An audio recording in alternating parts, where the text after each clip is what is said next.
This episode of Soft Focus is about baseball, but baseball in 1968. I'll explain why. First of all, what was happening in 1968? Well, of course, the Vietnam War was going strong.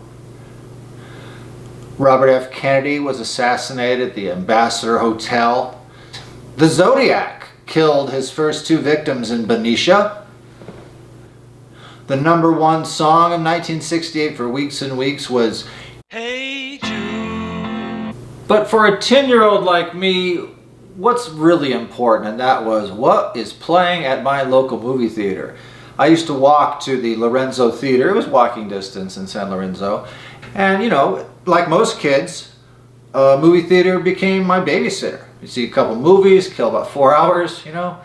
So in 1968, the big movie, Planet of the Apes. So I go there as a 10-year-old by myself. I'm watching the movie. But around the time of the Ape Council with Taylor in front of the Ape Council, I started to feel a little sick to my stomach.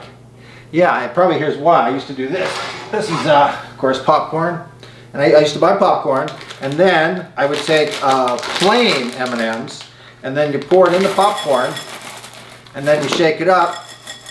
And we call this movie salad. So I think I was sick to my stomach because I used to do that. I still do. Anyway, so I had to leave the theater. I never saw the ending of Planet of the Apes until I was 32. No, I went the next day and I saw the iconic ending. Of course, I'm not spoiling anything. It's 1968. You probably saw it. But, you know, Taylor pounding the sand and Point Doom. There's the Statue of Liberty. And I remember I was 10 years old. And after that ending, I thought to myself, I still don't know what's going on. But what a great film. So I know my mother is responsible for me liking horror films. My mom loved horror films. She called them monster movies.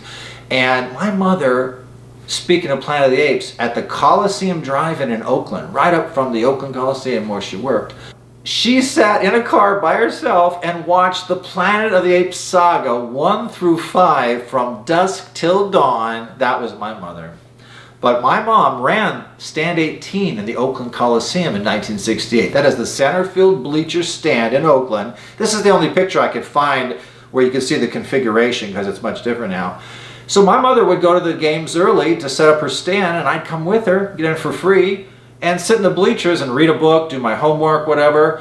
And I'd be there before the A's took BP. Well, one day, the A's come out for batting practice. I'm reading, I'm watching, you know. And here's what happens. A home run gets hit, of course, and it's like 2 sections over. So I go, well, nobody here. I'm going to go look for the ball. So I go looking for the ball. I can't find it. Somebody gets my attention on the field, and it's the hitting coach, and he goes like this. And then I go over there, and he goes, okay, back more. Okay, anyway. I found the ball. Thank you, hitting coach. You know who the hitting coach was for Oakland in 1968? Joe DiMaggio. That's right, the Yankee Clipper. He looks weird in that uniform, doesn't he? Yeah, he was the hitting coach. Charlie Finley wanted some cachet there.